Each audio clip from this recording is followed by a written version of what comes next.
नांदगाव तालुक्यातील खुनाचा 24 तासात उलगडा। 6 जणांना पोलिसांनी ठोकल्या बेड्या। पत्नी मेहुणीनेच रचला अपघाताचा बनाव। नांदगाव तालुक्यातील जातेगाव येथील खुनाच्या घटनेचा अवघ्या 24 तासात छडा लावण्यात पोलिसांना यश आले आहे। या प्रकरणात मृताची पत्नी, मेहुणी व मेहुणीचा मुलगा यांच्यासह एकूण 6 जणांना पोलिसांनी बेड्या ठोकल्या। संशयित आरोपींनी अपघाताचा बनाव कसा रचला व प्रत्यक्षात हत्या का घडवून आणली याची कबुली पोलिसांना दिल्याने मोठी खळबळ उडाली आहे।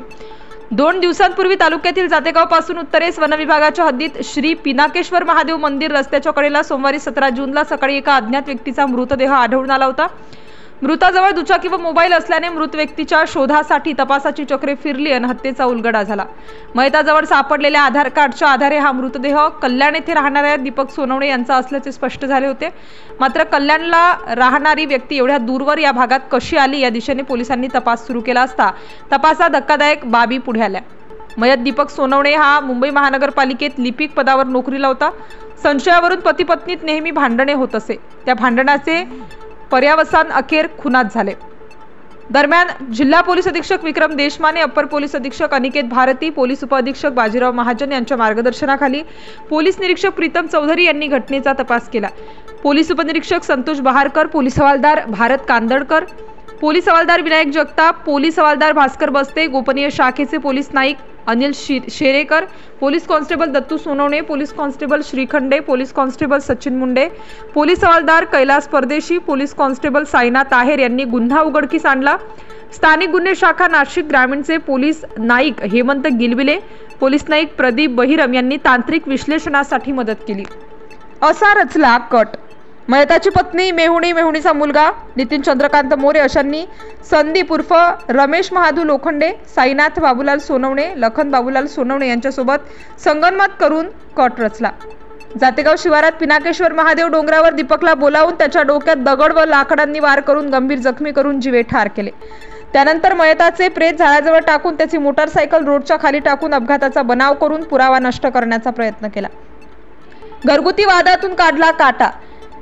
दीपक सोनवणे याचा घरगुती वादातून संशयितांनी काटा काढल्याची माहिती पोलीस तपासात समोर आली आहे। पोलीस उपनिरीक्षक संतोष बहाकर यांनी सरकारतर्फे फिर्याद दाखल केली। यामध्ये संदीप उर्फ रमेश महादू लोखंडे राहणार शेजवड तालुका मालेगाव जिल्हा नाशिक, साईनाथ बाबूलाल सोनवणे राहणार पिंपरी हवेली तालुका नांदगाव जिल्हा नाशिक, लखन बाबूलाल सोनवणे राहणार पिंपरी हवेली तालुका नांदगाव जिल्हा नाशिक, अनिता चंद्रकांत मोरे राहणार म्हसवे तालुका पारोळा जिल्हा जळगाव, पल्लवी दीपक सोनवणे राहणार दत्त मंदिराजवळ मुरलीधर भोईर चाळ, चिकनघर कल्याण वेस्ट जिल्हा ठाणे, मूळ राहणार वाघोदे तालुका अंमळनेर जिल्हा जळगाव, नितीन चंद्रकांत मोरे राहणार म्हसवे जिल्हा जळगाव यांच्या विरुद्ध गुन्हा दाखल करण्यात आलेला आहे।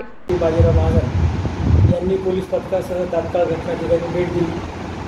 तिथे पाहणी केल्यावरून त्या मृतदेहाजवळ जे आधार कार्ड मिळालं त्याच्यावरून त्याचं नाव देखील निष्पन्न केलं। घटनास्थळाची केलेली पाहणी आणि मृतदेहाची परिस्थिती याच्यावरून सदर प्रकार हा खुनाचा असल्याचं लक्षात आलं। सदर गुन्ह्याचे गांभीर्य लक्षात घेऊन जिल्हा पोलीस अधीक्षक विक्रम देशमाने सरांनी तात्काळ पोलीस पथकाला पोलीस टीमला पथक गठीत करून तपास करण्याचे आदेश दिले। त्यावरून सदर गुन्ह्यामध्ये खुनाचा गुन्हा दाखल करण्यात आला आणि सदरच्या गुन्ह्याच्या तपासामध्ये असे लक्षात आले की मयताची पत्नी आणि मयताची पत्नीची बहीण म्हणजे मयताची मेहुणी आणि त्या मेहुणीचा मुलगा यांचे घरगुती वाद चालू होते। त्या वादातून या घरातील 3 आरोपितांना मयताकडून वारंवार त्रास होत होता। या त्रासापासून मुक्ती मिळण्याच्या उद्देशाने या घरातील 3 आरोपितांनी बाहेरील 3 आरोपितांना सोबत घेऊन कट रचून पिनाकेश्वर महादेव मंदिर परिसरामध्ये घटना ठिकाणी मयत व्यक्तीला बोलावून त्याला लाकडाने काठीने मारहाण करून त्याचा खून केलेला आहे आणि सदर प्रकरणामध्ये मोटरसायकल जी मयताची होती ती रोडच्या बाजूला टाकून देऊन अपघाताचा बनाव देखील करण्याचा त्यांनी प्रयत्न केला। परंतु पोलिसांनी सदर प्रकरणाचे गांभीर्य ओळखून अतिशय